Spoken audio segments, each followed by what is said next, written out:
जैसा कि आप सभी जानते हैं, सच की हमेशा जीत होती है। हमारी एक छोटी सी प्रयास आप तक बड़ी खबरें पहुंचा सकती है। तो स्वागत करते हैं एक बार फिर से आप सभी का STS न्यूज़ चैनल में। मगर उससे पहले अगर आप अभी तक वीडियो को लाइक नहीं किए तो लाइक कर ले और चैनल को भी सब्सक्राइब कर ले।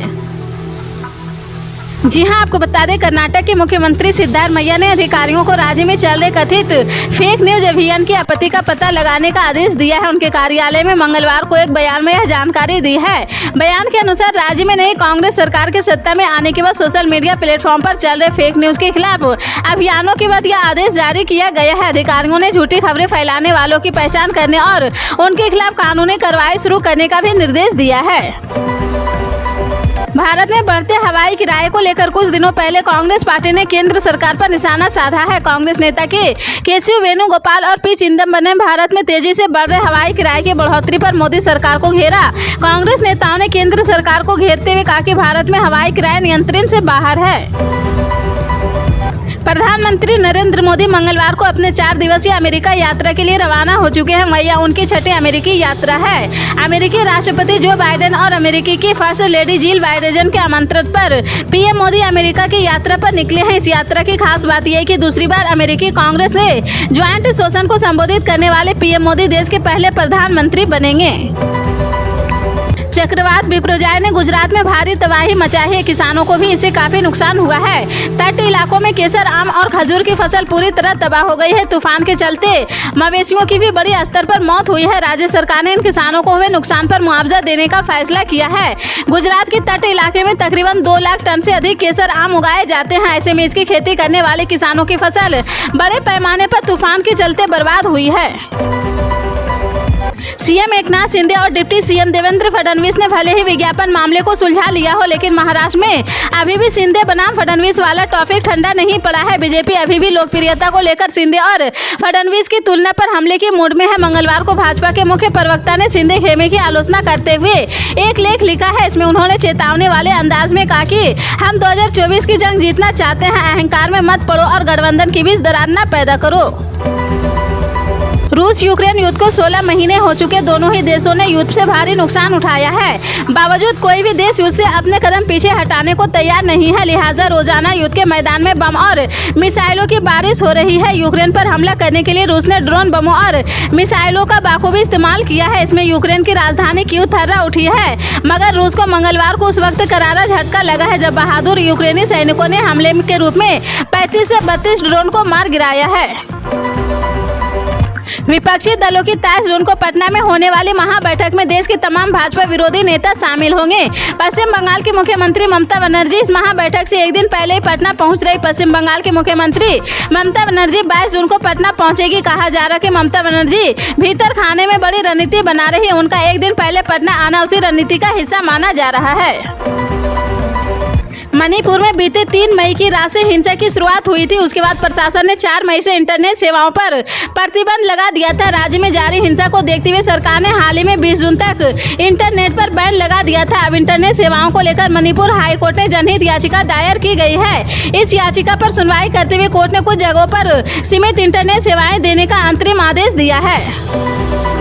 सीएम अरविंद केजरीवाल ने दिल्ली में लगातार बिगड़ती कानून व्यवस्था को लेकर LG वीके सक्सेना को पत्र लिखा है। इस पत्र में मुख्यमंत्री ने दिल्ली में आपराधिक घटनाओं में आए अप्रत्याशित विरोधों पर गंभीर चिंता जताई है। सीएम अरविंद केजरीवाल ने पत्र के माध्यम से LG को बताया कि दिल्ली में पहली बार इतने बड़े स्तर पर अपराध बढ़े हैं। बीते रविवार को दिल्ली के अंदर 4 हत्या की घटनाएं हुई है। बढ़ती आपराधिक घटनाओं के चलते दिल्ली के लोगों में दहशत का माहौल है और हर वक्त व्यक्ति खुद को असुरक्षित महसूस कर रहा है। उन्होंने LG और केंद्रीय गृह मंत्री अमित शाह से दिल्ली की कानून व्यवस्था सुधारने करने के लिए ठोस कदम उठाने की मांग की है। राजधानी जयपुर में ईद उल अजहा का चांद नजर आ गया है। इस्लामिक महीने जिल हज के लिए आज शाम लोग छतों पर चांद देखने के लिए इंतजार कर रहे थे। हालांकि बिपरजॉय की वजह से मौसम में काफी कठिनाई का सामना करना पड़ा। आसमान में मौजूद बादलों को डेरे के बावजूद शाम को चांद नजर आ गया है। इसके बाद बैठक कर 29 जून को बकरीद मनाए जाने का ऐलान किया गया है। ओडिशा के बालासोर जिले में हुई ट्रेन दुर्घटना की जांच जारी है। इस हादसे के मृतकों का आंकड़ा भी बढ़ता जा रहा है। इस दुर्घटना में जान गंवाने वालों की संख्या बढ़कर 292 हो गई। साथ ही हादसे में घायल हुए सैकड़ों लोगों का इलाज चल रहा है। इसी बीच मामले की जांच में शामिल रेलवे ने कर्मचारियों के फरार होने की खबरों पर रेलवे ने बयान दिया है। लॉ कमीशन ने समान नागरिक संहिता को लेकर लोगों और विभिन्न धार्मिक संगठनों से विचार मांगे हैं। इसी बीच इसको लेकर महाराष्ट्र के पूर्व मुख्यमंत्री उद्धव ठाकरे ने कहा कि हम यूनिफॉर्म सिविल कोड का समर्थन करते हैं, लेकिन इससे सबको परेशानी होगी। उद्धव ठाकरे ने कहा कि जो भी यूसीसी ला रहे हैं उन्हें ये नहीं सोचना चाहिए कि इससे केवल मुसलमानों को परेशानी होगी, बल्कि इससे हिंदुओं को भी दिक्कत होगी। साथ ही कई सवाल उठेंगे। गोवध पर कश्मीर से कन्याकुमारी तक बैन लगाना होगा। गोवा के पूर्व मुख्यमंत्री मनोहर लाल पर्रिकर खुद कहते हैं कि राज्य में गाय की कमी है तो हमें इसका आयात करना पड़ेगा। देश भर के कई इलाकों में भीषण गर्मी के चलते लोगों को परेशानियों का सामना करना पड़ रहा है। लू की चपेट में आने से कई लोगों की मौत की खबरें सामने आई है और कई अस्पतालों में भर्ती है।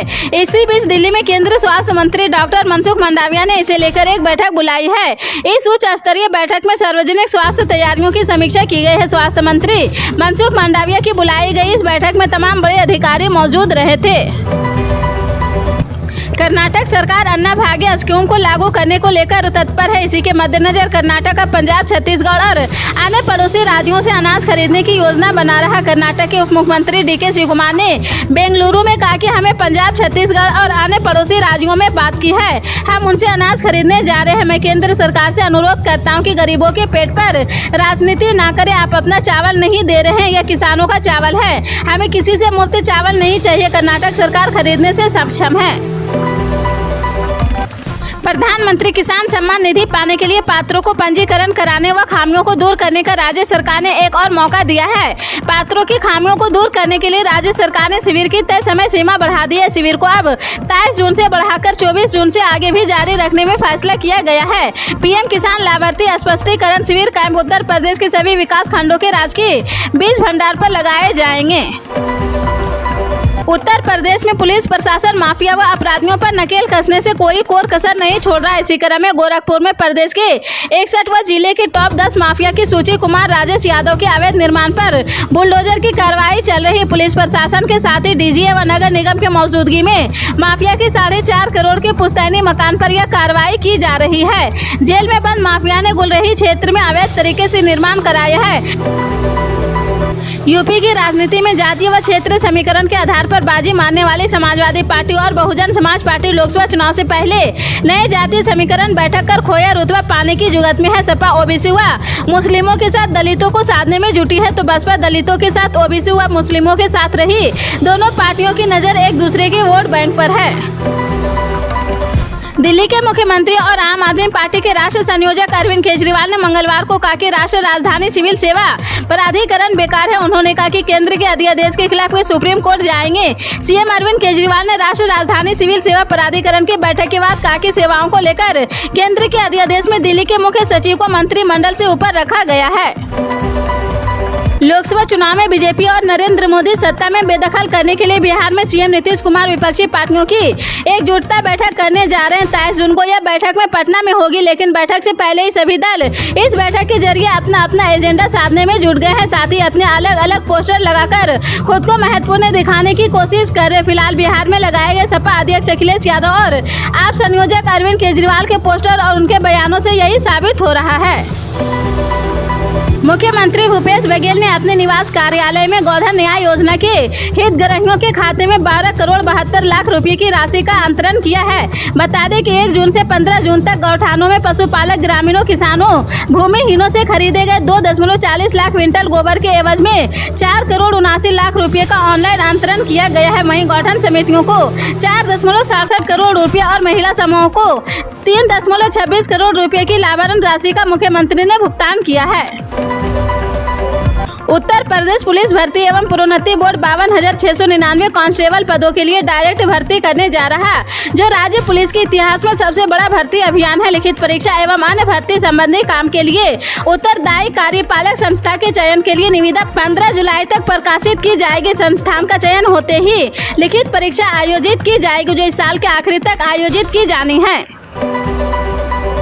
राजस्थान की अशोक गहलोत सरकार धार्मिक पैटर्न को बढ़ावा देने के लिए अब मंदिरों को टूरिस्ट डेस्टिनेशन के रूप में विकसित करेगी। इसके लिए राज्य सरकार ने 13.48 करोड़ के कार्यों की वित्तीय स्वीकृतियां जारी की है।